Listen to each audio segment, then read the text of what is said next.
તો મિત્રો આ સિંગલ ફેઝની તમે જોઈ શકો છો આરસીબી છે. આને આપણે એસી વોલ્ટેજમાં પણ ચેક કરીશું અને ડીસી વોલ્ટેજમાં પણ ચેક કરીશું. તો મિત્રો તમે જોઈ શકો છો આપણા હાથમાં આ સેલ છે અને આનાથી આપણે ELCBને ટેસ્ટ કરીશું. તો મિત્રો તમે જોઈ શકો છો આપણે કનેક્શન કરી નાખ્યા છે, બંનેના વાયર નીકાળી દીધા છે, જોઈ શકો છો ઇન અને આઉટ. તો મિત્રો આને આપણે ચેક કરીશું. તો મિત્રો આ રીતની ELCB લઈ લેવાની, પછી આપણે એક સેલ લઈ લેવાનો. તમે જોઈ શકો છો હવે આપણે પ્લસ ને માઇનસ આપીશું એટલે ELCB ટ્રીપ થશે.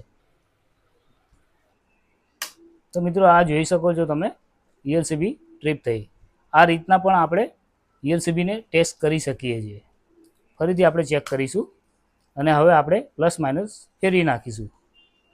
તો મિત્રો આ પ્લસ અને આ માઇનસ તમે જોઈ શકો છો ELCB ટ્રીપ નથી થતી.